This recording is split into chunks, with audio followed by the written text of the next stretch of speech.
The space station hung in orbit like a metal crown above the homeworld of the Therian Empire.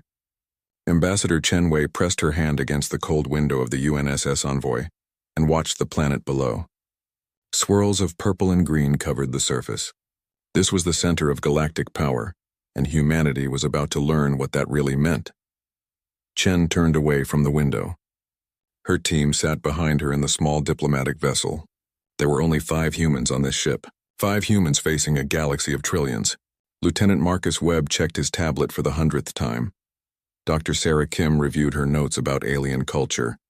The 2 security officers, Jackson and Torres, stood by the door with straight backs and careful eyes. 15 years. That was how long humanity had known about alien life.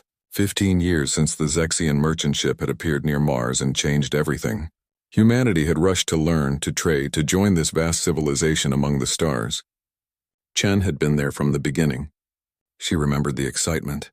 She remembered the hope. Now she wondered if that hope had been foolish. The communication panel beeped. A voice spoke in perfect English, translated by alien machines. It was a Therian official. His voice sounded bored. Your docking clearance is approved. Proceed to Bay 17.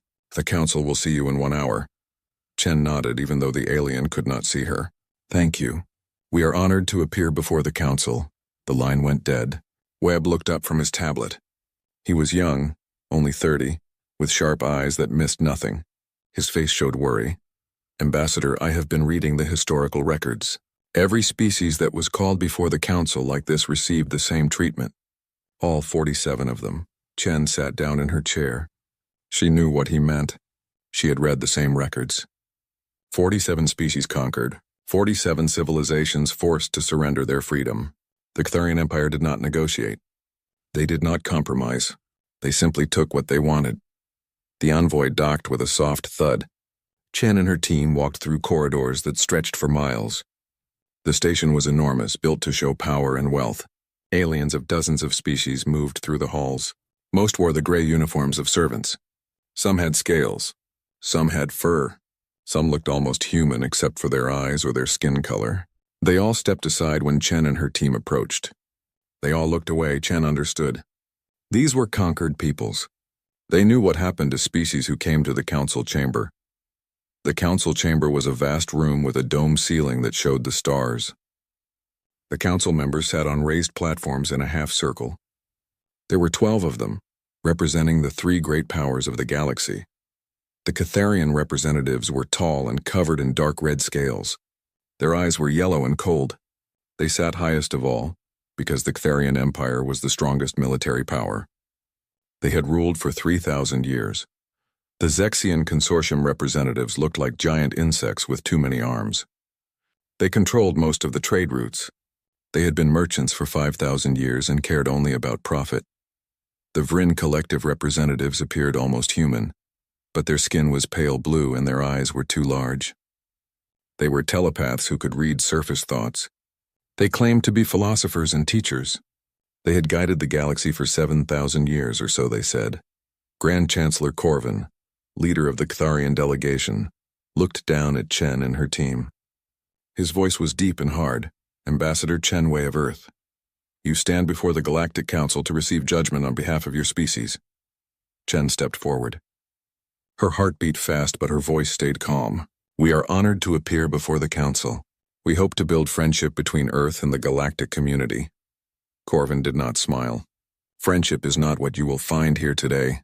The Council has studied humanity for 15 years. We have watched your expansion. We have analyzed your technology.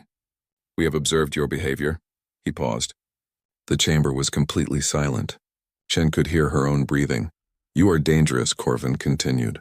Your species advances too quickly.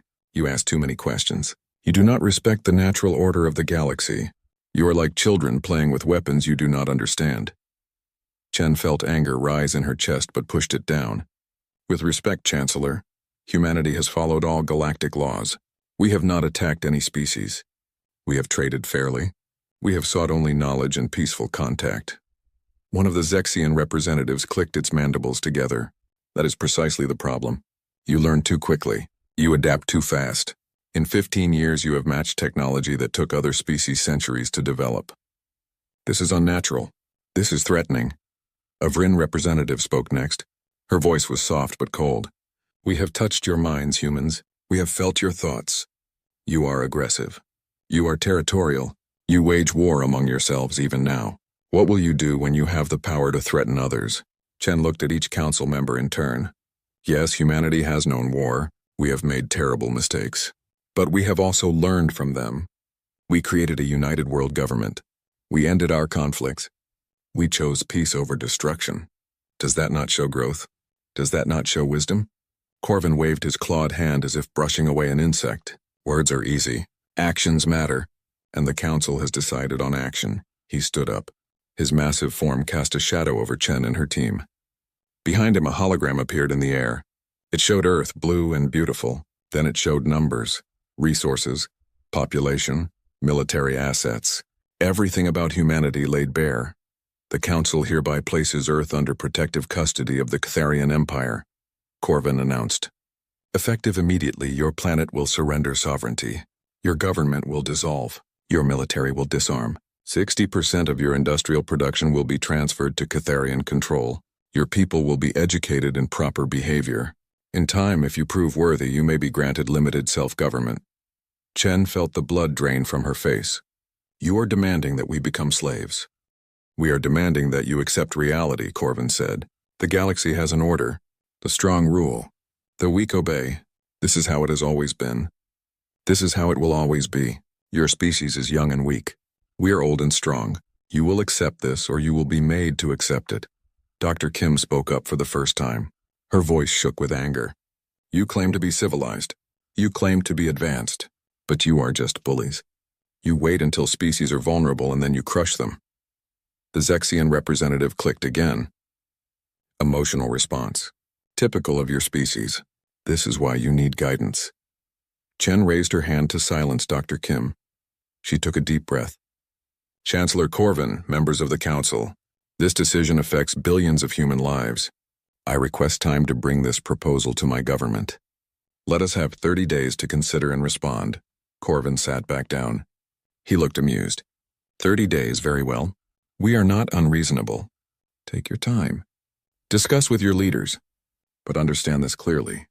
The decision is already made. You may accept peacefully or you may resist. The result will be the same. We have done this 47 times before. We know how it ends. The council session ended. Chen and her team were escorted back to their ship. None of them spoke until the doors sealed behind them. Then Webb exploded.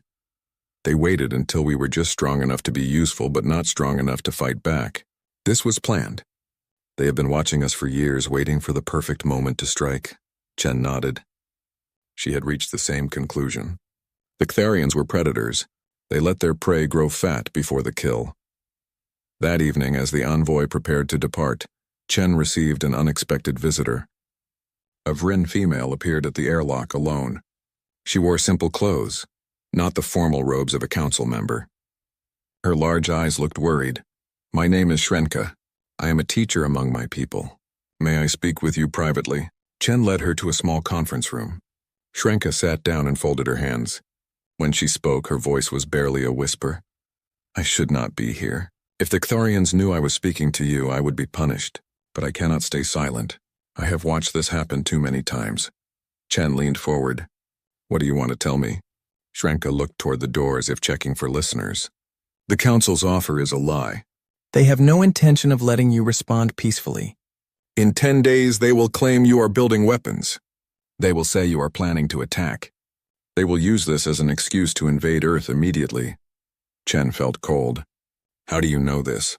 Because it is what they always do. They did it to my people 4,000 years ago. They have done it to every species that showed promise. The 30 days is a test. They want to see how you prepare. They want to measure your military strength so they know exactly how hard to strike. Why are you telling me this? Chen asked. Why risk yourself for humanity? Shrenka stood up. Her eyes were wet with tears. Because I am tired of watching. Because the Vryn Collective claims to value wisdom, but we do nothing when evil happens before our eyes. Because maybe, just maybe, humanity will be different. Maybe you will not bow. She walked to the door, then paused. There's something else you should know. The Catharian military has never been truly tested. They have fought only weaker species. They do not know what it means to face an equal. They are arrogant. Use that, then she was gone. Chen sat alone in the conference room for a long time. She thought about Shrenka's words. She thought about the 47 species that had been conquered. She thought about Earth, beautiful and vulnerable. Finally, she activated her secure communication system. The message would take hours to reach Earth, but it had to be sent. She recorded carefully, choosing each word. This is Ambassador Chen Wei. I am sending this message with highest priority. The Council has issued an ultimatum. They demand our complete surrender. They call us dangerous children who need to be controlled. They say we advance too quickly, that we are a threat to galactic order. She paused, then continued with steel in her voice. They have no idea what we have been building. They think we are weak because we are young. They think we are afraid because we seek peace. They are wrong. I recommend we show them exactly how dangerous children can be. Chen ended the recording and sent it into the dark. The envoy left the station and began the long journey home. Behind them, the Catharian Empire prepared for another easy conquest. They had done this 47 times. They were confident. They were powerful. They were sure. They did not know that humanity had learned a bitter lesson from history. When someone shows you who they are, believe them the first time. When someone threatens your home, prepare for war. And when someone calls you dangerous, prove them right. The 30-day countdown had begun. But the real game had started 15 years ago, from the moment humanity first looked at the stars and understood they were not alone. From the moment they realized that out there in the vast dark there might be friends, there might be teachers, and there might be enemies. Humanity had prepared for all three. The emergency session of the United Earth government began at midnight. Every major leader on the planet watched through secure channels. The chamber in Geneva was full of worried faces. Outside, the world slept, not knowing that in this room the future of humanity was being decided. Ambassador Chen Wei stood at the center podium. Her face was tired from the long journey back from Catharian space, but her voice was strong. She did not hide the truth. She told them everything. The ultimatum, the demand for surrender, the threat of invasion. She told them about Shrenka's warning that the Catharians would not wait 30 days. When she finished, the chamber was silent. Then Secretary General Martinez spoke. Her voice was heavy with sadness. 15 years ago, we celebrated first contact. We thought we were joining a community of peaceful civilizations. We were naive. Premier Zhang from East Asia spoke next. We were not completely naive. Some of us suspected this day might come. Some of us prepared. All eyes turned to Fleet Admiral Sarah Okonkwo. She was a tall woman with gray hair and sharp eyes. She had served in 3 wars before humanity reached for the stars. She knew what real combat meant. She stood up slowly. Members of the Council, I need to show you something that has been classified at the highest level. For 12 years, we have been building a weapon. We called it the Titan Initiative. She activated a hologram. In the air above the podium, a massive ship appeared. It was 8 kilometers long, built like a sword. The design was nothing like the smooth curves of alien ships. It was angular, aggressive, covered in weapons and armor. It looked exactly like what it was. A warship built by humans who remembered their bloody history. Secretary General Martinez stared at the hologram. Admiral, what am I looking at? Admiral Okonkwo smiled. It was not a happy smile. That is the UNSS Titan, our first and only Titan-class warship. We began construction in the Kuiper Belt 1 year after first contact. We used every trick we learned from the aliens, but we did not copy their mistakes. She zoomed in on different parts of the ship. When we studied alien warfare, we found something interesting. They focus on energy weapons and shields. They abandoned kinetic weapons centuries ago because they thought them primitive. They stopped using nuclear weapons because they considered them crude. They rely on AI-controlled targeting that can be jammed. They fight like people who have forgotten what war really means. The hologram showed different weapon systems. So we built something different. The Titan has railguns that fire tungsten rods at a fraction of light speed. Their shields are not designed to stop solid projectiles. We have nuclear missiles with AI guidance systems that adapt in real time. We have cyber warfare capabilities that can hack their communications. We have drone swarms that can overwhelm their defenses. Defense Minister Kowalski from Europa leaned forward. His face showed surprise and concern. You built a warship in secret for 12 years. Who authorized this? Who funded it? A quiet voice spoke from the back of the chamber. I did, everyone turned. An old man walked forward slowly. He was Marcus Wells, the first Secretary General after the formation of the United Earth Government. He had stepped down 5 years ago and was supposed to be retired. But his eyes were still sharp. I authorized it using emergency powers in the first year of First Contact. I funded it using black budget resources that nobody questioned because everyone was too excited about meeting aliens. I did it because I studied history. And history taught me that when you meet a stronger power, you better have something they did not expect. He looked around the chamber. I knew some of you would be angry. I knew some of you would call me paranoid. But I would rather be called paranoid than watch humanity enslaved because we were too trusting. I saw what the Therians did to other species. I read their history. I knew our turn would come. Secretary General Martinez looked at him for a long moment. Then she nodded slowly. Thank you, Marcus. You may have saved us all. Admiral Okonkwo continued her presentation. The Titan is ready for deployment. It has a crew of 3,000. Captain James Rivera is in command. He is our best officer. The ship has been tested in secret for 6 months. All systems are operational. Chen spoke up from her seat. Admiral, one ship against an entire empire. Can it really make a difference? Admiral Okonkwo looked at the hologram of the Titan. That depends on what we want to achieve. We cannot conquer the Therian Empire, but we can make them respect us. We can show them that humanity is not easy prey. We can prove that attacking Earth will cost them dearly. She paused and looked around the room. The galaxy respects only one thing, power. We tried diplomacy. We tried friendship. We tried learning and cooperation. The Therians answered with an ultimatum. So now we speak a language they understand. Minister of Science, Dr. Patel, raised his hand. He was a small man with kind eyes. What are you proposing, Admiral? Admiral Okonkwo turned off the hologram. We have 3 options. First, we surrender. We give the Therians what they want. Humanity becomes another conquered species. We survive, but we are slaves. Second, we negotiate. We try to find a compromise. Offer them some resources, some control, but keep our sovereignty. Third, we fight. We send the Titan to the Council with Ambassador Chen. We show them what we can do. The debate lasted for hours. Some argued for surrender. They said humanity was too young to fight an ancient empire. Others argued for negotiation. They said there must be a middle path. But many argued for resistance. They said freedom was worth any price. Chen listened to all of them. Then she asked for permission to speak again. The Secretary General nodded.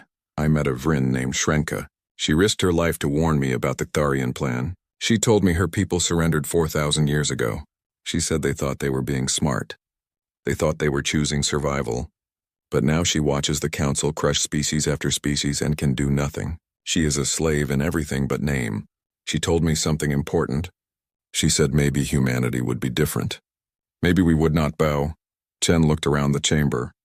I think she was right. We are different. Humans have fought for freedom since the beginning of history. We have died for it. We have suffered for it. We have never accepted tyranny without resistance. Why should we start now? The vote was taken. The result was overwhelming. Humanity would not surrender. Humanity would not bow. The Titan would deploy with Ambassador Chen aboard. They would return to the Council and deliver Earth's response. 3 days later, Chen stood in the docking bay of Mars Fleet Command. The Titan floated in space beyond the window. It was even more impressive in reality than in the hologram. The ship was covered in dark armor. Weapon ports lined every surface. It looked dangerous. It looked deadly. It looked human. Captain James Rivera walked up beside her. He was a man in his 40s with calm eyes and a quiet voice. Chen had read his file. He had commanded patrol ships on the Mars frontier for 10 years. He was known for being careful, smart, and brave. Ambassador, welcome aboard. Are you ready for this? Chen smiled. She was scared, but she did not show it. Ready as I will ever be, Captain. How about you? This is your first real combat. Rivera looked at his ship. First and hopefully last. But if we have to fight, we will fight well. My crew is trained for this. We know what we are doing. They boarded the Titan together. The inside of the ship was all business. No decorations. No comfortable spaces. Just corridors lined with equipment and crew members who moved with purpose. Chen was given quarters near the bridge. They were small and simple. A bed, a desk, a window showing space. That night, before the Titan departed, Admiral Okonkwo sent a final message to Captain Rivera. Chen was on the bridge when it came through. The Admiral's face appeared on the main screen. Captain Rivera, you are about to make history. Whatever happens, remember that you carry the hopes of 8 billion people. You carry our defiance against tyranny. You carry our message to the galaxy. We are humanity. We bow to no one. Rivera stood at attention. Understood, Admiral. We will make you proud, the Admiral nodded. One more thing. There are rumors in the intelligence community. Whispers from our contacts among minor species.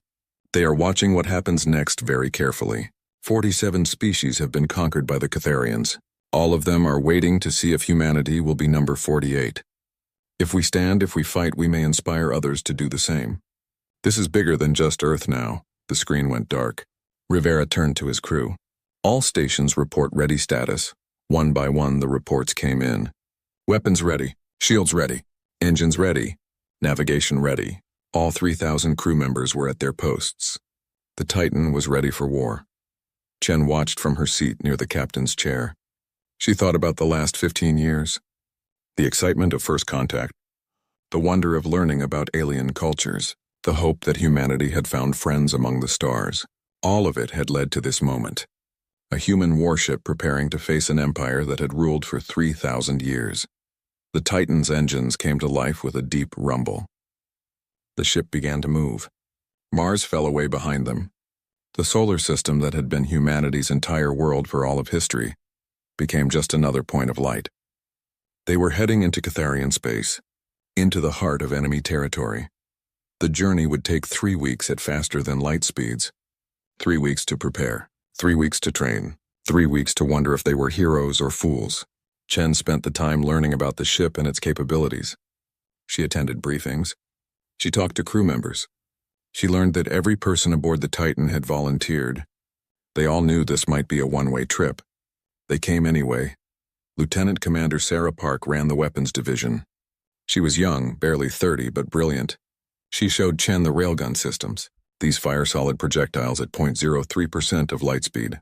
A single hit can punch through standard alien shields. We can fire 3 rounds per second from each of our 40 railguns. Chen did the math in her head.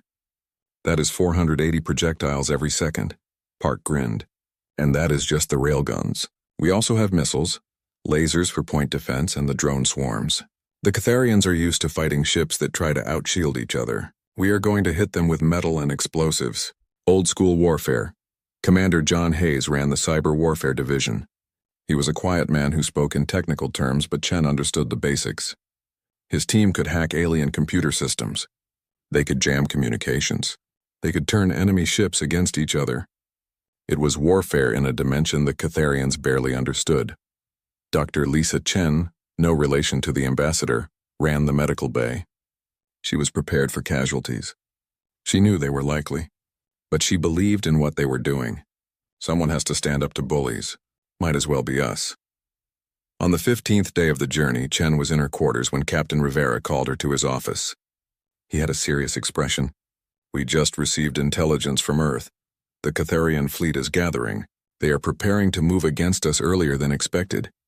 Just as your Vrin contact warned, we will arrive at the Council Station in 1 week. They will have at least 50 warships waiting. Chen felt her stomach tighten. 50 ships against 1. What are our chances? Rivera leaned back in his chair. In a straight fight, we would lose. But we are not planning a straight fight. We have advantages. Surprise. Technology they have not seen before. Tactics they are not prepared for. And something else. Desperation. They are fighting because they want to conquer. We are fighting because we have no choice. That makes us more dangerous. The final week passed slowly. Chen watched the crew prepare. They ran drills. They checked weapons. They wrote messages to loved ones back home just in case. The Titan moved through space like a dark arrow aimed at the heart of the enemy. On the last night before arrival, Chen could not sleep. She went to the observation deck. A few other crew members were there looking out at the stars. One of them was a young ensign named Tom Miller. He was only 22. He noticed Chen and nodded respectfully. Are you scared, Ambassador? Chen smiled sadly, terrified. You? Miller nodded. Yeah, but also excited. My grandfather fought in the water wars. He always told me that freedom is not free. Someone has to pay the price. I guess it is our turn now. Chen looked at the young man. She thought about all the generations before them, all the people who fought for freedom on Earth. Now humanity was taking that fight to the stars. We will make them proud. The next morning, the Titan dropped out of faster-than-light travel. Ahead of them, visible on the main screen, was the Council Station. It hung in space like a jewel. Around it, arranged in battle formation, were the ships of the Catharian fleet, 50 warships, each one larger than anything humanity had built before the Titan, each one carrying enough firepower to destroy a city. Captain Rivera stood on the bridge. His voice was calm. All hands to battle stations. This is not a drill. Prepare for combat. And remember, we are not just fighting for ourselves. We are fighting for every species that ever dreamed of freedom. The crew moved to their positions. Weapons powered up. Shields activated. The Titan came alive with energy and purpose. Chen took her seat and strapped in. She thought about Earth. 8 billion people going about their lives not knowing that their fate was about to be decided in this small piece of space. A message came through from the Catharian fleet. It was Grand Admiral Corvin himself. His voice dripped with contempt. So the children bring a toy to show the council. How amusing. Power down your ship and prepare to be boarded. Your resistance is futile, Captain Rivera smiled. It was not a nice smile. He looked at Chen. Ambassador, would you like to respond? Chen stood up and walked to the communication station. She thought about her journey. From the council chamber where they threatened her, to Earth where her people chose to fight, and now back here, back to face the bullies. She opened a channel that would broadcast to every ship in the system. Grand Admiral Corvin, members of the council, we have returned with Earth's response to your ultimatum. That response is no. We do not accept your terms. We do not recognize your authority. We will not surrender. We will not bow. She paused, then continued with fire in her voice. You called us dangerous children. You were right. We are dangerous. We are humanity, and we are done being afraid. The Catharian fleet hung in space like predators waiting to strike. Grand Admiral Corvin stood on the bridge of his flagship, the Imperial Fist. Around him, his officers monitored their screens with confident faces. They had done this many times before. 47 species had stood in this same position. 47 species had surrendered or been destroyed. Corvin looked at the human ship on his display. The Titan appeared large but primitive. Its angular design was crude compared to the smooth elegance of Catharian vessels. It was covered in what looked like armor plates. How quaint. The humans still built ships as if they needed to protect against physical impacts. Tactical Officer Vren approached his command chair. His scales were dark green, marking him as a veteran of many battles. Admiral, the human ship is not powering down. Their shields are active. They appear to be charging weapons. Corvin waved a clawed hand dismissively. They want to make a show of strength before surrendering. It is what young species always do. They bark like small animals hoping to scare larger predators. Give them 5 minutes to come to their senses. Then we will show them what real power looks like. On the Titan's bridge, Captain Rivera watched the Catharian fleet. 50 ships, each one bristling with weapons. His tactical display showed their positions, their shield strength, their weapon ranges. The computer had calculated engagement scenarios. The results were not encouraging. In a direct battle, the Titan would be overwhelmed. But Rivera had not trained for direct battles. He had studied human military history. He knew about Thermopylae, where 300 Spartans held off an army. He knew about Agincourt, where English archers defeated French knights. He knew about countless battles where smaller forces used intelligence, terrain, and surprise to overcome superior numbers. Space was just another battlefield, and the Titan had advantages the Catharians did not know about. Lieutenant Commander Park stood at her weapon station. Captain, all systems are optimal. Railguns charged. Missiles loaded. Drone bays ready. Just give the word, Rivera nodded. He turned to Commander Hayes at the cyber warfare station. How are our electronic countermeasures? Hayes smiled. It was the smile of a man who held a secret weapon. We have mapped their communication networks. Their encryption is sophisticated but predictable. They use the same protocols they have used for centuries. We can disrupt it whenever you are ready, Captain. The council station watched both fleets with growing concern. Inside the great chamber, the council members gathered around holographic displays. They saw the Catharian fleet in attack formation. They saw the single human ship facing them. The Zexian representatives clicked nervously. The Vryn representatives exchanged worried glances. But the Catharian representatives looked pleased. One Catharian council member, First Minister Draka, spoke to his colleagues. "This will be over quickly. Admiral Corvin will disable their ship. The humans will beg for mercy. We will be generous in victory. They will serve us well once properly educated." Shrenka stood in the shadows of the observation gallery. She was not supposed to be there. Council sessions during military actions were classified.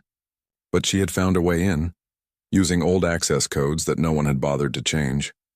She watched the displays with her heart racing. She remembered her warning to Ambassador Chen. She remembered how the Catharians had crushed her own people. She prayed that humanity would be different. She prayed that someone finally would make the Catharians pay for their arrogance. The 5 minutes passed. Corvin leaned forward in his chair. "Open a channel to the human ship." His image appeared on the Titan's main screen. Ambassador Chen and Captain Rivera stood side by side facing him. Corvin's yellow eyes gleamed with satisfaction. "This is your final warning. Power down your weapons and prepare to be boarded. Any resistance will be met with the full force of the Imperial fleet. You cannot win. Your defiance is pointless. Surrender now and your deaths will be quick." Chen stepped forward. Her voice was steady. "Grand Admiral Corvin, you misunderstand the situation. We did not come here to surrender. We came here to deliver a message." Corvin bared his teeth in what might have been a smile. What message can a single ship deliver to an empire? Captain Rivera spoke for the first time. "The message is simple. Leave Earth alone, or learn what it means to fight humanity." For a moment, Corvin looked genuinely amused. Then his expression hardened. "Brave words from a captain who will be dead in minutes. All ships weapons free. Disable that vessel. I want prisoners, not corpses. The humans need to learn their place." The channel closed. Rivera turned to his crew. "Here we go. All stations engage defensive pattern Alpha. Show them why you do not threaten humanity." The Catharian fleet moved forward like a wall of metal and death. Their formation was standard. Dreadnoughts in front with heavy shields to absorb enemy fire. Cruisers behind providing covering fire. Destroyers on the flanks to prevent escape.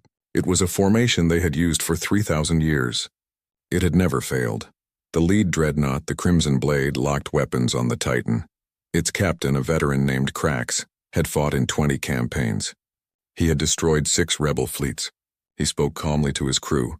"Target their engines first. Disable but do not destroy. The Admiral wants prisoners. Fire on my mark. 3, 2, 1 mark. Blue particle beams lance through space." They hit the Titan's shields and splashed harmlessly across the energy barrier. Crax frowned. The human shields were stronger than expected. Fire again. Full power. More beams struck the Titan. The shields flickered but held. On the Titan's bridge, Rivera watched the display calmly. "Our shields are holding at 80%. They are using standard particle weapons. Nothing we cannot handle. Commander Park, return fire. Show them something new." Park's fingers danced across her controls. Railgun batteries 1 through 10 fire. The Titan shuddered as 10 railguns fired simultaneously. Tungsten rods, each weighing a ton, accelerated to 30,000 kilometers per second. They crossed the distance to the Crimson Blade in less than a second. The Catharian shields, designed to deflect energy weapons, offered almost no resistance to solid projectiles moving at relativistic speeds. 10 rods punched through the dreadnought's shields and armor like paper. They tore through decks, shredding machinery and structure. The Crimson Blade's systems screamed warnings. Crax stared at his displays in shock. What was that? How did they penetrate our shields? His tactical officer's voice was panicked. "Sir, they are using kinetic weapons, solid projectiles. Our shields are not calibrated to stop them. We need to reconfigure." Crax opened a channel to Admiral Corvin. "Admiral, the humans are using primitive kinetic weapons. Our shields cannot stop them effectively. We need new tactics." Corvin's face appeared on the screen. He no longer looked amused. "Primitive? Those weapons just crippled our lead dreadnought. All ships spread out. Do not present mass targets. Activate emergency shield reconfiguration. And destroy that human ship." Now, the Catharian fleet began to adjust its formation. But they were not used to fighting an enemy that could punch through their defenses so easily. 3 more ships moved forward, firing as they came. Their particle beams hit the Titan again and again. The human shields flickered and weakened under the concentrated fire. Rivera watched his shield display drop from 80% to 60% to 40%. Our shields cannot take much more of this. Commander Hayes, it is time. Jam their communications and targeting systems. Hayes grinned and activated his systems. Invisible signals reached out from the Titan, infiltrating the Therian fleet's networks. They were using old protocols unchanged for centuries. Hayes found the vulnerabilities in seconds. He sent viruses and jamming signals racing through their systems.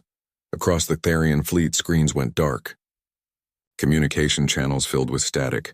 Targeting computers lost their locks. On the Imperial Fist, Corvin watched in disbelief as his tactical display flickered and died. What is happening? Restore communications immediately. His communication officer worked frantically at his console. Sir, we are under cyber attack. The humans have infiltrated our systems. They are using techniques we have never seen. Our firewalls cannot stop them. Rivera did not waste the opportunity. Commander Park, deploy the drones. Let them see what a swarm looks like. Bays opened along the Titan's hull. Thousands of small drones poured out like angry insects. Each one was no larger than a refrigerator, but each one carried missiles, lasers, and jamming equipment. They spread out in a cloud, moving in coordinated patterns that confused Therian sensors. The drones attacked in waves. They were too small and too numerous for the Therian point defense systems to track. They swarmed over cruisers and destroyers, firing missiles at close range, cutting through armor with cutting lasers, jamming sensors. The Catharian fleet descended into chaos. Captain Krax aboard the Crimson Blade watched his ship's systems fail one by one. His shields were down to 20%. His weapons were offline. Drones covered his hull like parasites. He opened an emergency channel to any ship that could hear him. All ships fall back. We need to regroup. We cannot fight like this. But the Catharian fleet could not regroup. They could barely communicate. Rivera saw his opening. Commander Park, fire missile volley Alpha. Target the 3 ships currently maneuvering to flank us. The Titan launched 200 nuclear missiles. Each one had an AI guidance system that could adapt to countermeasures. The Catharians had abandoned nuclear weapons centuries ago, considering them barbaric. They had forgotten how to defend against them. The missiles wove through space, avoiding point defense fire, adapting their approach vectors in real time. The first missile hit a Catharian cruiser amidships. The nuclear explosion was silent in the vacuum of space, but the flash of light was blinding. The cruiser's shields collapsed. Its hull buckled and tore. Secondary explosions ripped through the ship as fuel and ammunition detonated. 2 more ships died in quick succession. The Catharian fleet was no longer attacking. They were trying to survive. Ships broke formation, running for safety. Some tried to jump to faster than light speeds, only to find that the Titan's jamming blocked their navigation systems. On the Imperial Fist, Corvin finally understood what was happening. The humans had not brought a warship. They had brought a nightmare. They fought with weapons the Catharians had forgotten. They fought with tactics that exploited every weakness in ships designed to fight energy battles. They fought like cornered animals with nothing to lose. Rivera watched the tactical display. The Catharian fleet was in full retreat. In 47 minutes, the Titan had disabled or destroyed 43 of 50 ships. The remaining 7 were fleeing at maximum speed. He could destroy them easily, but that was not the mission. The mission was to send a message: cease fire, let them go, all hands secure from battle stations. Commander Hayes, send a wideband transmission to the council station. The channel opened. Rivera's voice reached every ship, every station, every listening post within light years. This is Captain James Rivera of the United Nations Starship Titan. We came in peace. We asked only for respect and fair treatment. We were threatened. We were given an ultimatum. We were told to surrender or die. So we have delivered our answer. He paused, letting his words sink in. Earth's military doctrine is simple. We prepare for enemies we hope never to meet. We never stop innovating. We never stop adapting. And we never surrender our freedom. This is one ship. We have more being built. Test us again and you will see all of them. It was a bluff. There were no other Titan-class ships. But the Catharians did not know that. To them, facing one more ship like this would be unthinkable. Facing a fleet of them would be suicide. The Titan moved slowly toward the council station. No ships moved to intercept it. The station's weapons remained silent. Rivera brought his ship to a stop directly in front of the main docking bay. It was a position of complete dominance. The Titan hung there like a sword over the throat of the council. Ambassador Chen stood up. She adjusted her uniform and took a deep breath. "Captain, I believe it is time to deliver our response in person." Rivera nodded. "Lieutenant Webb, assemble an honor guard. Full-dress uniforms. We walk into that council chamber with our heads high. We just taught the galaxy a lesson. Let them see what victory looks like." In the council chamber, silence reigned. The council members stared at the displays showing the wrecked Catharian fleet. First Minister Draka sat down heavily, his face pale beneath his scales. "This is impossible. One ship cannot defeat our fleet." "This is impossible," a Vryn council member spoke softly. "Clearly it is not impossible. We have just witnessed it. The humans fought with weapons we abandoned, tactics we forgot, and determination we underestimated." A Zexian representative clicked its mandibles nervously. "The economic implications are staggering. If other species see this, if they realize the Catharian military can be defeated, the entire galactic order will collapse. 47 conquered species will demand freedom. Trade routes will be disrupted." "This is a disaster." Shrenka watched from the shadows. Tears ran down her face. Not tears of sadness. Tears of joy. For the first time in 4,000 years, someone had stood up to the Catharians and won. Someone had proven that the Empire could be beaten. She wanted to cheer. She wanted to run through the station telling everyone what had happened.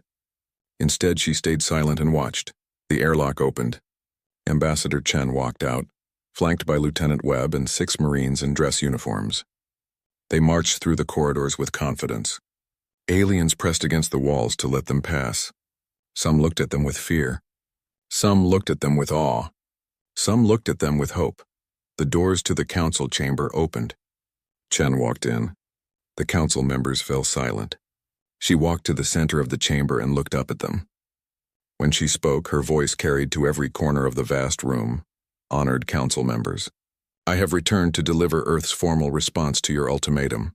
That response is as follows. We decline. We propose instead a mutual non-aggression treaty. Earth will respect the sovereignty of all galactic nations. We ask only that you respect ours. We seek trade, cooperation, and peaceful relations. But we will not be conquered. We will not be enslaved. And we will not be threatened." First Minister Draka stood up. His voice shook with rage. "You have attacked the Imperial fleet. You have violated our space. You will pay for this aggression." Chen smiled coldly. "We attacked only after being fired upon. We violated no space that we were not invited to. And as for payment, we are prepared to pay. The question is whether you are prepared for the cost of collecting." The chamber erupted in argument.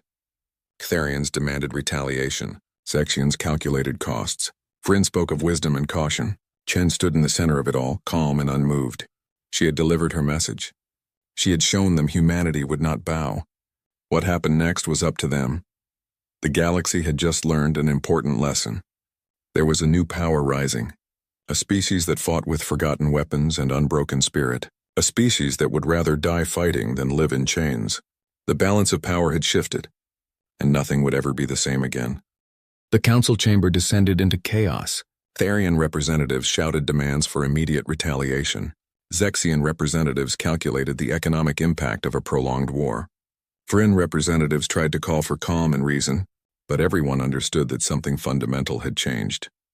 The balance of power that had held for thousands of years was broken. Ambassador Chen stood in the center of the storm. She did not flinch. She did not retreat. She simply waited for the council to remember they were supposed to be civilized. Finally, the presiding officer, an ancient Vryn named Keeper Tolis, raised his hands. Silence gradually fell. "Ambassador Chen," Keeper Tolis spoke in a soft voice that somehow carried through the vast chamber. "You have demonstrated that humanity possesses advanced military capabilities. You have proven that the Catharian fleet is not invincible, but you have also killed thousands of soldiers.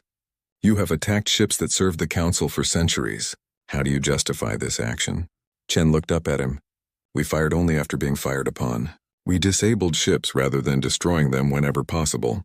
We allowed survivors to retreat. We acted in self-defense, nothing more. The Catharian fleet came to conquer. We came to negotiate.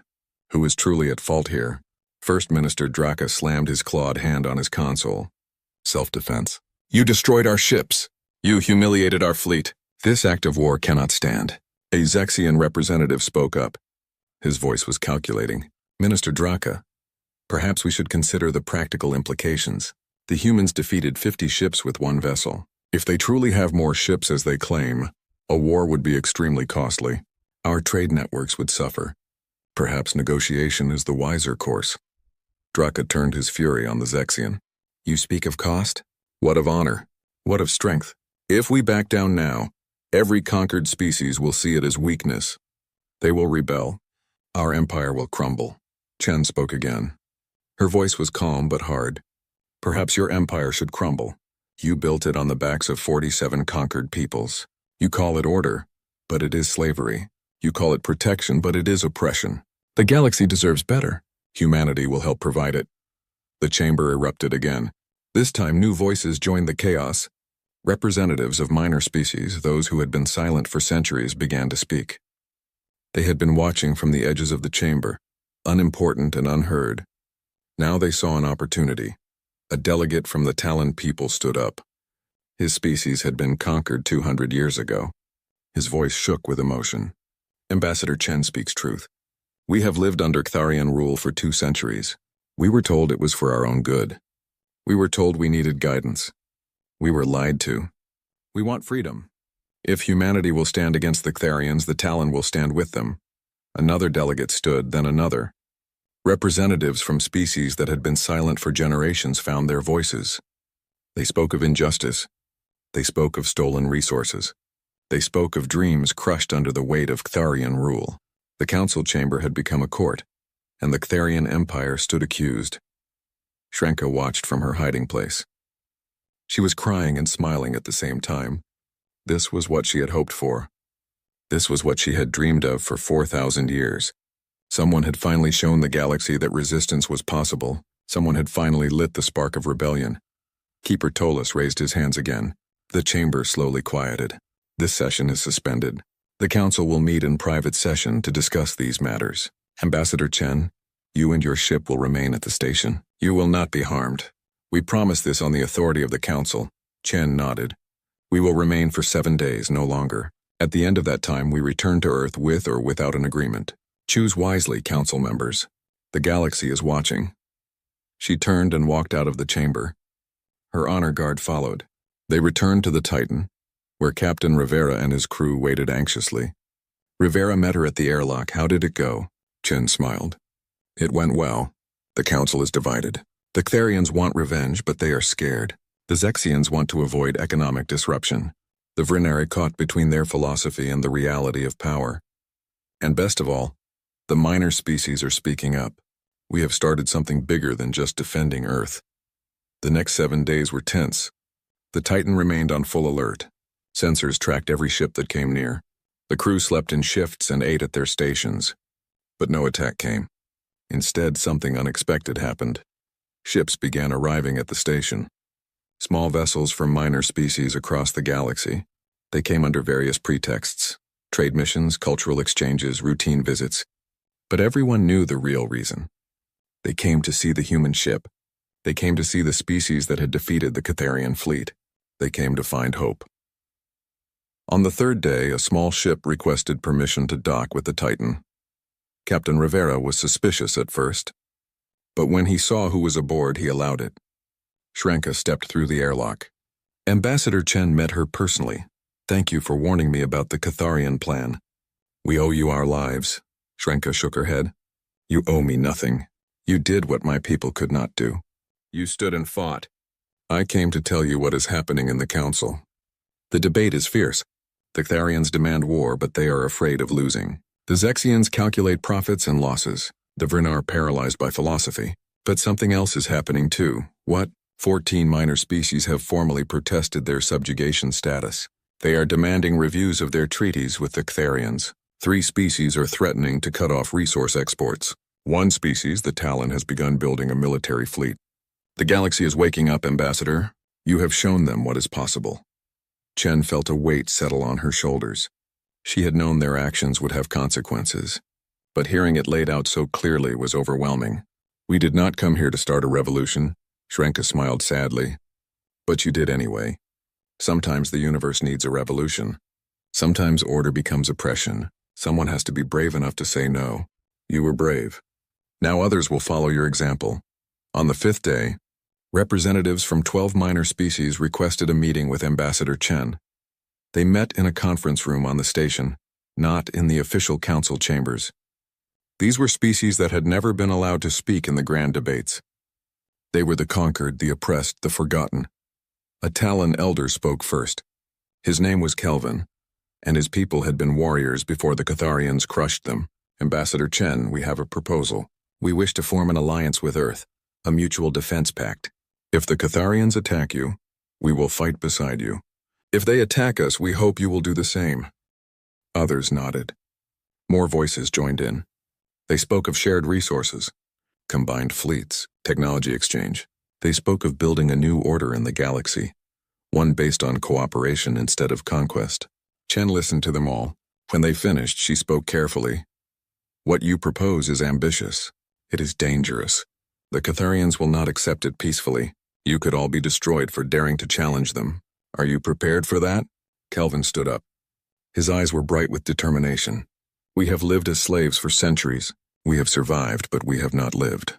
You showed us that survival is not enough. Freedom is worth the risk. Yes, Ambassador. We are prepared. Chen looked at each face around the table. She saw hope. She saw fear. She saw courage. She thought about what this meant for Earth. They had come to the council seeking only to protect their own world.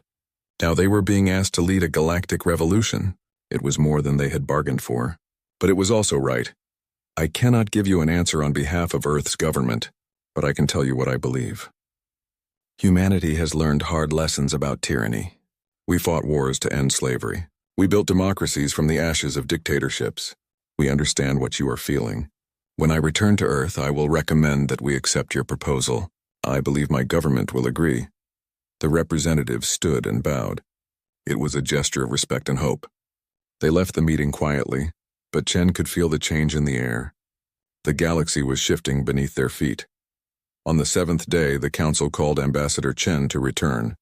She entered the chamber with Captain Rivera and Lieutenant Webb. The council members looked tired. The debate had clearly been long and difficult. Keeper Tola spoke. Ambassador Chen, the council has reached a decision. It was not unanimous. It was not easy. But it is final. The council hereby withdraws the ultimatum against Earth. Your sovereignty is recognized. Your right to self-defense is acknowledged. The Catharian Empire is ordered to cease all hostile actions toward humanity. Chen felt relief wash over her. But she kept her expression neutral. And the price for this recognition? Keeper Tolis looked uncomfortable. There is no price. However, the Council requests that Earth agree to certain conditions. You will not expand your military beyond defensive needs. You will not share your weapons technology with other species without Council approval. You will respect existing territorial boundaries. Chen smiled. She had expected this. They wanted to contain humanity, to prevent them from becoming a threat to the established order. We will consider your requests. But I want to be clear. Earth will defend itself however it sees fit. We will form alliances with whoever we choose. We will share technology with our friends. You may not dictate our foreign policy. The age of empires telling others how to live is ending. You can accept that gracefully or you can fight it and lose. The choice is yours. First Minister Draka stood up. His voice was full of barely controlled rage. You dare threaten the Council? One battle does not make you our equals. We have fleets across the galaxy. We have resources beyond counting. We can crush you if we choose. Chen looked at him calmly. You had 50 ships. They could not defeat one of ours. How many more ships are you willing to lose? How many more defeats can your empire survive before the species you conquered rise up? You are not as strong as you think, Minister. Your power rests on fear. We have broken that fear. It cannot be restored. The truth of her words hung in the air. Draka knew it. Everyone knew it. The Catharian Empire's greatest weapon had been the belief that they were invincible. That belief was shattered. It could never be made whole again. A Vryn council member, a female named Keeper Marana, spoke up. Her voice was thoughtful. Perhaps we have been clinging to the past for too long. The galaxy changes. Powers rise and fall. New ideas replace old ones. Maybe it is time for the Council to change as well. I propose we invite Earth to join the Council as a full member. I also propose we review the status of all conquered species. Let us see if we can build a new order based on cooperation rather than domination. The chamber erupted again. But this time more voices supported the idea than opposed it. The minor species representatives cheered. Even some Zexians nodded in agreement. Only the Ctharians stood firm in opposition. But they were no longer the dominant voice. The vote was taken. Earth was invited to join the Galactic Council. Reviews of subjugation treaties were authorized. Reforms were proposed. It would take years to implement all the changes. There would be resistance. There would be setbacks. But the process had begun. Chen and her team returned to the Titan. As they walked through the corridors, crew members lined the walls. They did not cheer. That would not be proper military discipline, but they stood at attention with pride in their eyes. They had done something incredible. They had changed the galaxy. On the bridge, Captain Rivera prepared the ship for departure. Navigation, set course for Earth, maximum speed. Let us go home. The Titan pulled away from the station. Behind them, the Council continued to debate. Minor species began forming alliances. The Ctharian fleet licked its wounds and tried to understand what had happened. The Zexians calculated new trade routes for a changing market. The Vryn contemplated the philosophy of power and justice. Chen stood at the observation window watching the stars. Lieutenant Webb joined her. He looked thoughtful. Ambassador, do you think this will really change anything? The Council made promises, but will they keep them? Chen smiled. Change is never easy. There will be resistance. The Ctharians will try to hold on to their power. But the seed is planted. Minor species have seen that resistance is possible. They have allies now. They have hope. That is worth more than any treaty. The journey home took 3 weeks. During that time, news of the battle spread across the galaxy. Some reports were accurate. Many were exaggerated. But all of them carried the same basic message. Humanity had stood up to the Ctharian Empire and won. 1 ship against 50, 1 species refusing to bow. On Earth, the news was met with celebration and concern. People were proud of what the Titan had accomplished. But they also understood that humanity had made powerful enemies. The Ctharians would not forget this humiliation. There would be consequences. When the Titan finally approached Earth, it was met by a fleet of escort ships. They formed an honor guard around the warship. Messages poured in from around the solar system. Congratulations, thanks. Pride, relief. The Titan docked at Mars Fleet Command, and the crew received a hero's welcome. Admiral Okonkwo met Ambassador Chen and Captain Rivera personally. She did not smile often, but she smiled now. Well done, both of you. You have made Earth proud. You have also made us a lot of new friends and a few very serious enemies. Come, the government wants a full briefing. We have much to discuss. The briefing lasted for hours. Chen told them everything. The battle, the Council's reaction, the minor species forming alliances, the invitation to join the Council, the reforms that had been promised. When she finished, the room was silent. Secretary General Martinez spoke first. He went to deliver an ultimatum response. Instead, you started a revolution. I'm not sure whether to promote you or court-martial you. Chen smiled. I recommend promotion. It comes with better benefits. The room laughed. The tension broke. They began planning for the future. Earth would accept the council seat. They would form alliances with the minor species. They would build more ships. Not to conquer, but to defend. Not to oppress, but to protect. The galaxy was changing, and humanity would help shape that change. The meeting ended late at night. Chen walked out into the Mars dome and looked up at the stars. Somewhere out there, Shrenka was watching those same stars. Somewhere out there, the Talon were building their fleet. Somewhere out there, conquered species were dreaming of freedom. And somewhere out there, the Therians were plotting revenge. The galaxy's balance was broken. Nothing would ever be the same. And that was exactly what needed to happen. 6 months after the Battle of Council Station, as historians were now calling it, the galaxy looked very different. Ambassador Chen stood in the New Earth Embassy on the Council Station, watching ships come and go through the docking bays. There were more ships than ever before. More trade, more meetings, more conversation. The galaxy was waking up after centuries of sleep. Lieutenant Webb, now promoted to commander, entered her office with a data pad. His expression was serious but satisfied. Ambassador, the latest reports from the Intelligence Division. 17 minor species have formally declared independence from Catharian control. The Empire has protested but taken no military action. 8 species have signed mutual defense treaties with Earth. Trade agreements with the Zexian Consortium have increased by 300%. Chen took the pad and read through the details. It was remarkable progress in just 6 months. But she knew it was also fragile. The Catharians had not accepted their loss gracefully. They were regrouping, rebuilding, planning. And what about our own fleet? Webb smiled. Construction on 3 new Titan-class warships is proceeding on schedule. Admiral Okonkwo expects the UNSS Liberty to be operational in 4 months. The UNSS Freedom and UNSS Justice will follow at 2-month intervals.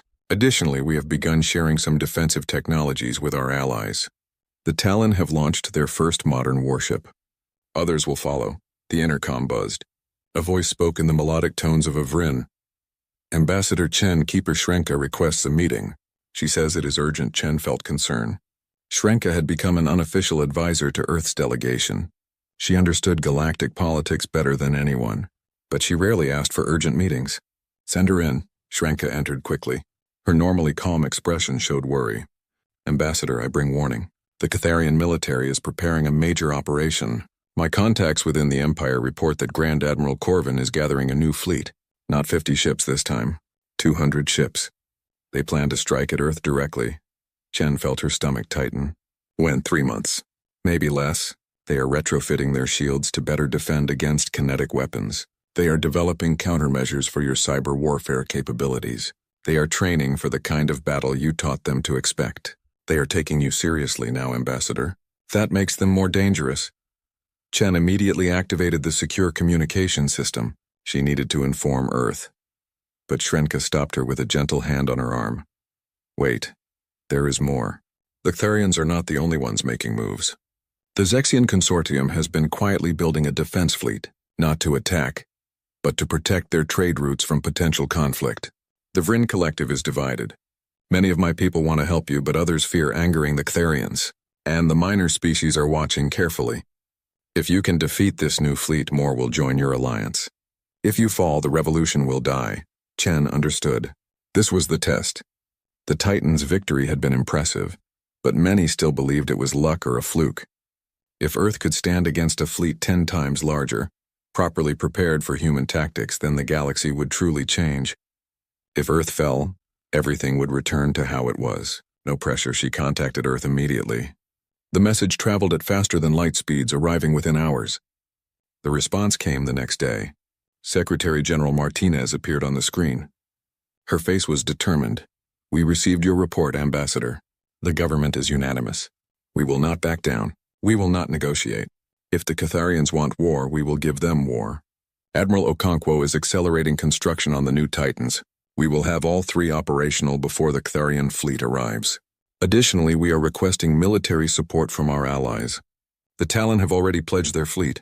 Others are considering. Chen nodded. And Captain Rivera? Captain Rivera has been promoted to Commodore. He will command the defense of Earth. The Titan, Liberty, Freedom, and Justice will form the core of our fleet. We are also building smaller ships, destroyers and cruisers using hybrid human and alien technology. We will not face this threat alone or unprepared. Over the next 3 months, the solar system became a fortress. Ship construction worked around the clock. Mars Fleet Command expanded to 3 times its original size. The asteroid belt was mined for resources.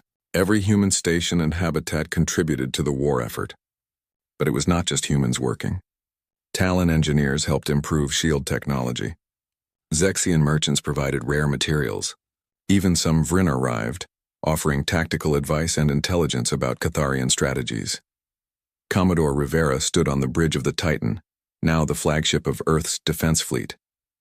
Around his ship, 3 more Titans floated in formation. The Liberty, Freedom, and Justice were identical to the original in design, but incorporated lessons learned from the first battle. They were faster, better armed, and their crews were trained to perfection. Beyond them, 30 smaller human warships took up positions, and beyond those, 15 Talon ships added their strength to the defense. Rivera looked at his tactical display. It showed not just the human ships, but defensive stations throughout the solar system, missile platforms, railgun batteries, fighter squadrons, mines hidden in the asteroid belt. If the Catharians wanted Earth, they would have to pay for every kilometer of space. Lieutenant Commander Park, now promoted to full commander, stood at her weapon station. Sir, all systems optimal. The new railguns have twice the rate of fire of the original systems. Missile loadouts are full. Drone bays are at capacity. We are ready. The Catharian fleet arrived exactly on schedule. 200 ships dropped out of faster-than-light travel at the edge of the solar system. They formed into a massive wall of metal and firepower. At their center was the Imperial Vengeance, Grand Admiral Corvin's new flagship. It was twice the size of his previous ship, bristling with weapons covered in layers of armor. Corvin stood on his bridge and looked at the display showing Earth's defensive positions. He saw the 4 Titans. He saw the smaller ships. He saw the defensive stations. He smiled. The humans had been busy, but 200 ships against less than 50. The numbers were in his favor. This time would be different. He opened a channel. Commodore Rivera of Earth, you have 2 options. Surrender now and your people will be treated mercifully. Resist and we will destroy every ship you have. Every station in your system, every settlement on your worlds. Choose wisely. Rivera appeared on his screen. He looked calm. Admiral Corvin, we gave you our answer 6 months ago. Nothing has changed. Earth will not surrender. Come and try to take us. You will find we have prepared a warm welcome. The channel closed. Corvin gave the order. All ships advance. Destroy them. The Catharian fleet moved forward in careful formation. They had learned from the first battle. They spread out to avoid concentrated fire. They kept their shields configured to resist kinetic weapons. They maintained tight communication security to prevent hacking. They came like a tidal wave, slow but unstoppable. Rivera watched them come. Wait for it. Let them enter the asteroid belt. Let them commit. The Catharian fleet pushed into the belt, confident in their numbers. That was when the trap sprung. Hidden mines activated. Thousands of them, spread throughout the asteroids. They were not powerful enough to destroy ships, but they did not need to be. They disrupted shields. They damaged sensors. They forced the fleet to slow down and bunch together to help damaged vessels. Rivera gave the signal. All ships engage. Fire at will. The 4 Titans opened fire simultaneously. 160 railguns sent tungsten rods screaming through space. The Catharians had prepared their shields, but 4 times the firepower of the original battle was too much. Ships buckled under the bombardment. Missiles followed, thousands of them, each one smarter and deadlier than before. The Catharian point defenses shot down many, but not all. Nuclear explosions blossomed across their formation. The smaller human ships and the Talon fleet flanked the Catharian formation. They did not have the firepower of the Titans, but they did not need it. They targeted damaged ships, communication relays, command vessels. They moved fast, hit hard, and disappeared into the asteroid field before the Catharians could respond effectively. The battle lasted 4 hours. It was brutal and desperate. The Catharians fought with skill and courage. They destroyed 20 human ships and 5 Talon vessels. They damaged the Justice badly enough that it had to withdraw. But in the end, numbers were not enough. Technology was not enough. The Catharians were fighting in humanity's home system, against an enemy defending everything they loved. That made all the difference. When it was over, 140 Catharian ships were destroyed or disabled. 60 retreated back to faster-than-light speeds, fleeing the system. Grand Admiral Corvin was among the dead. His flagship had been hit by a salvo from 3 Titans simultaneously. It had simply ceased to exist. Rivera stood on his bridge looking at the aftermath on his screens. Wreckage floated through the asteroid belt. Rescue operations were already underway for survivors on both sides. Human and Catharian alike would be saved, would be treated, would be returned home. That was the human way. Even in victory, there was mercy. The news spread across the galaxy within days. Earth had defeated the Catharian Empire again. Not 1 ship against 50, but 45 ships against 200. The impossible had happened twice. The empire that had ruled for 3,000 years had been broken by a species that had reached the stars only 2 decades ago.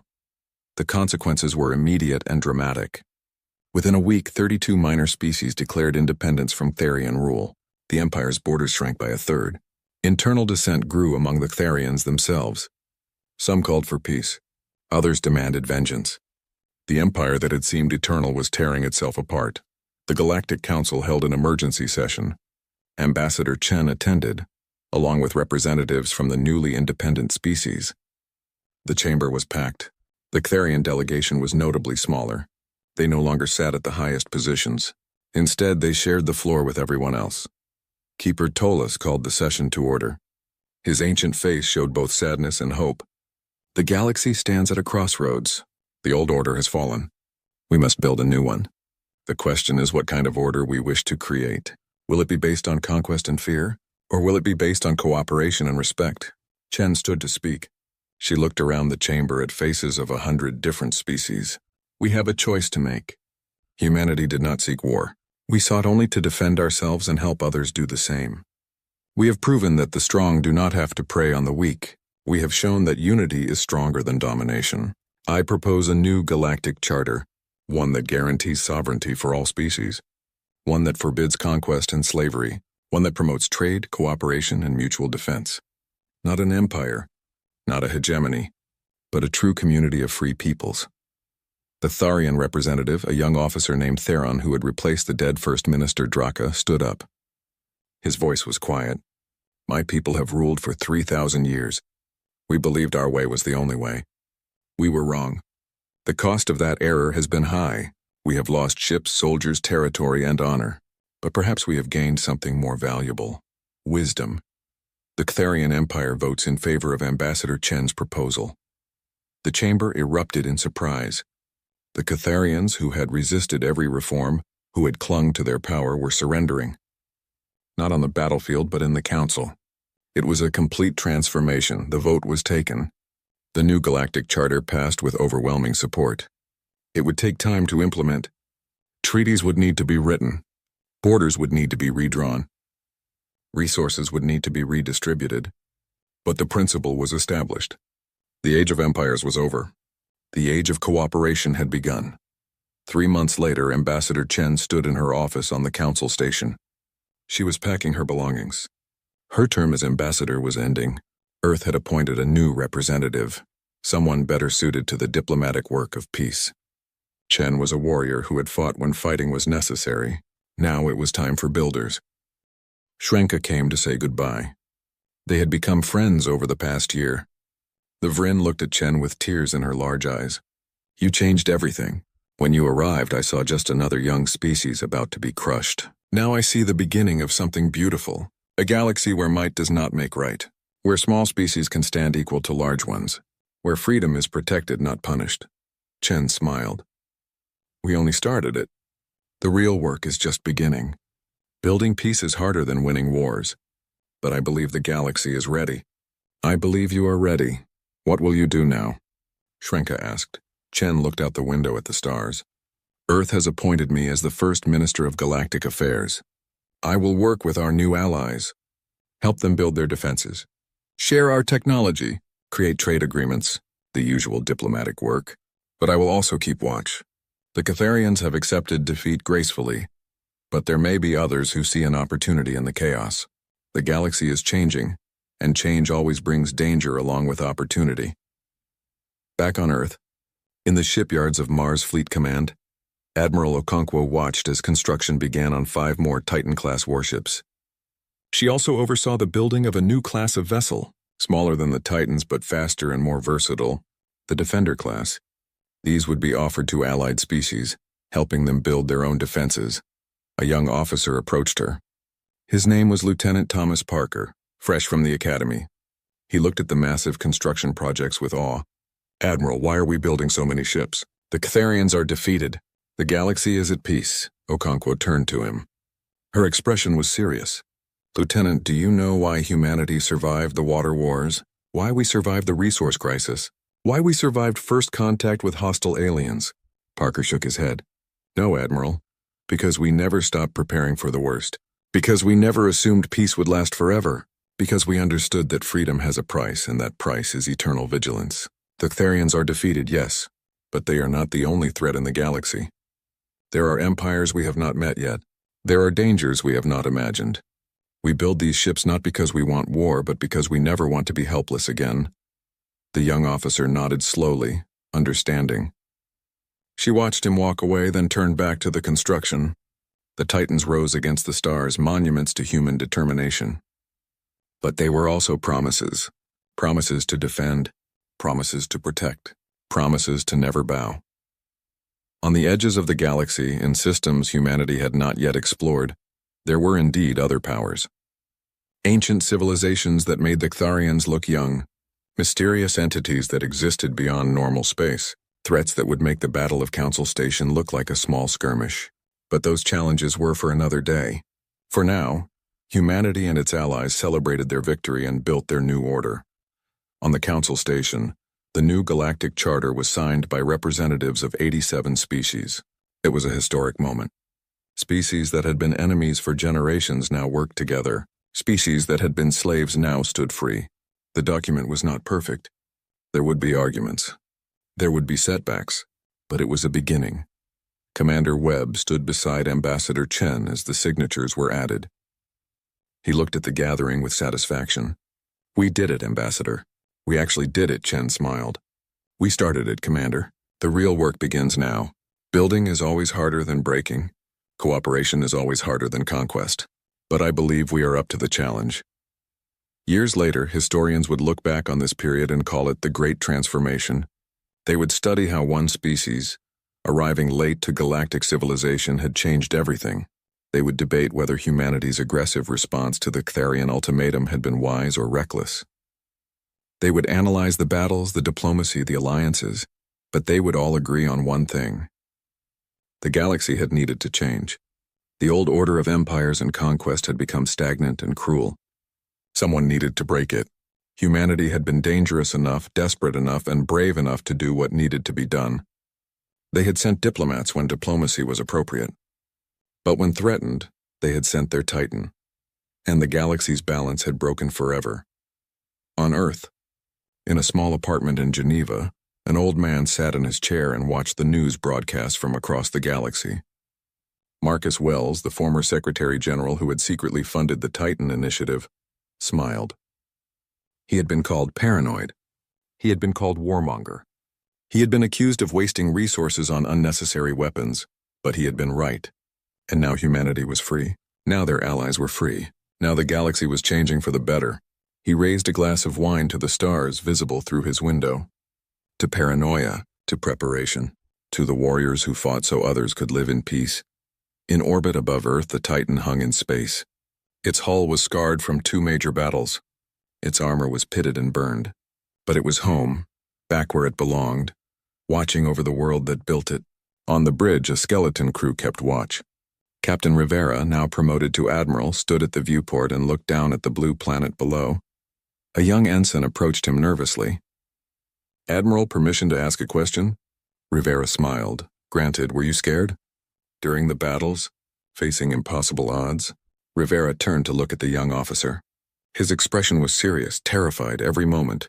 "I thought we might die. I thought Earth might fall. I thought everything we loved might be destroyed. But I was more scared of not fighting, more scared of surrendering without resistance, more scared of living as a slave than dying as a free man." "Fear is not the problem, Ensign." "The problem is letting fear control you." The ensign nodded, understanding. He returned to his station. Rivera looked back at Earth. Somewhere down there, children were being born who would never know a time when humanity was not respected among the stars. They would grow up in a galaxy where freedom was the norm, not the exception, where cooperation was valued over conquest, where might did not make right. That was worth fighting for. That was worth everything they had risked. The Ctharians had called humanity dangerous children playing with weapons they did not understand. They had been right about the dangerous part, but they had been wrong about everything else. Humanity understood weapons very well. They understood violence. They understood war. They had lived it, studied it, perfected it over thousands of years of bloody history. That was why they chose peace. Because they knew the alternative. Because they had counted the cost. Because they understood that violence was a tool, not a solution, a last resort, not a first choice.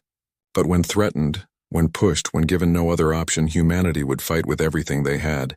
They would innovate. They would adapt. They would win, or they would die trying. The galaxy had learned that lesson, the hard way. Now a new era was beginning, an era of cooperation and growth, an era where small species could stand beside large ones as equals. An era where freedom was protected and tyranny was challenged. It would not be perfect. There would be conflicts. There would be disagreements. There would be new threats, but humanity and its allies would be ready. Because they had learned another important lesson. Freedom is not given. It is not granted. It is taken and defended. Every generation must fight for it in their own way. Sometimes with words and diplomacy, sometimes with ships and weapons, but always with courage and determination. The aliens had sent diplomats expecting surrender. Earth had sent its Titan, and the galaxy's balance had broken, not destroyed but transformed, not ended but reborn. The age of empires was over. The age of cooperation had begun, and at the heart of it all, standing guard over freedom, watching for new threats, preparing for whatever came next, was humanity. Dangerous, innovative, unstoppable humanity. The stars shone down on Earth, on Mars, on the scattered colonies and stations of human civilization. They shone on the council station where representatives of 100 species worked together. They shone on the battlefields where ships had clashed and warriors had died. They shone on the future, bright and uncertain, full of promise and danger. And somewhere on a distant world, a young alien child looked up at those same stars and dreamed of freedom. Dreamed of a galaxy where size and strength did not determine worth. Dreamed of standing equal among the great powers. That child did not know it yet. But because of Earth's courage, because of the Titan's guns, because of one species' refusal to bow, that dream was now possible. The galaxy would never be the same. And that was exactly what it needed.